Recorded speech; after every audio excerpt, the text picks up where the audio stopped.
Magandang umaga guys. Guess where we are? Wow, we are in Bonbon Beach. Dito sa Romblon.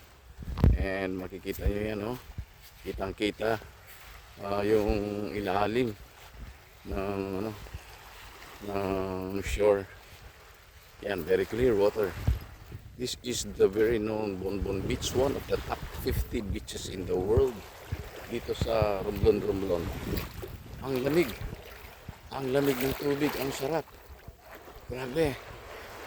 Wow, it's a privilege to reach this very beautiful place here in Romblon, the Bonbon Beach. Ayan. Bihira nga lang ang pumunta dito na turista, pero nakalis siya, one of the top 50 beach in the world. Ang ganda, ang linis.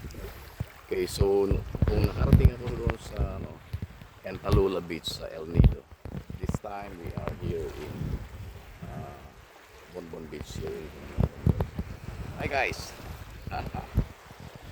Enjoy.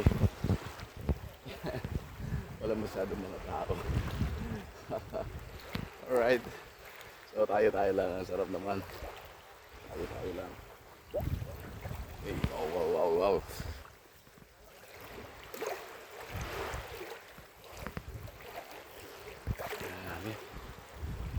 Yes. Ito yung dagat na hindi maalon. Hindi siya maalon. Masarap, malamig. Super lamig. Kahit na maaraw, kahit na mainit, malamig yung tubig. Ang sarap. Okay? Submerge tayo. Oop. Wow.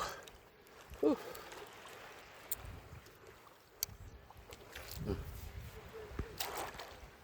Bonbon Beach. Ulit. Lubog tayo.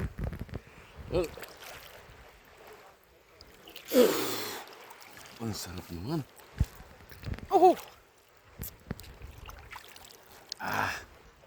Yan, ito po yung Bonbon Beach, no? Dito sa Romblon.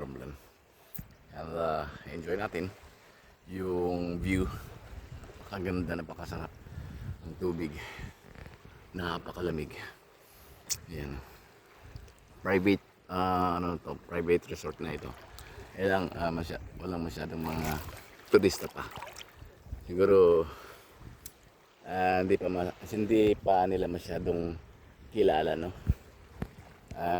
Saka yung tourist establishment hindi pa naka-ready to cater the tourists.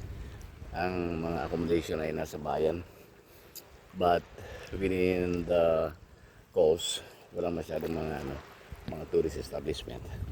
So, pag pumunta ka dito, sasadyain mo talaga siya.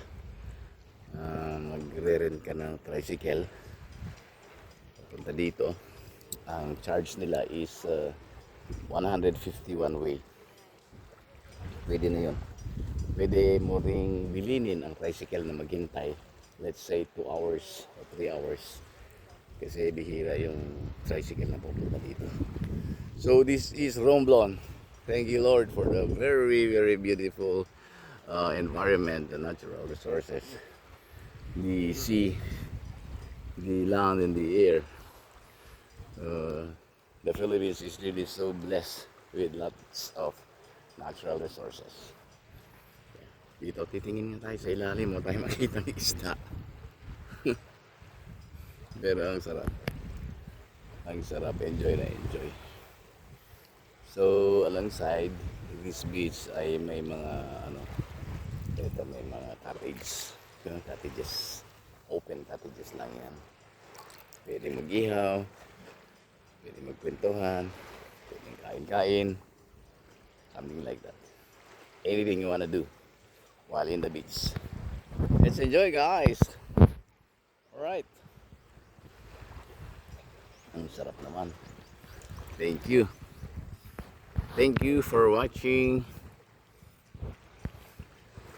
Yes, beautiful.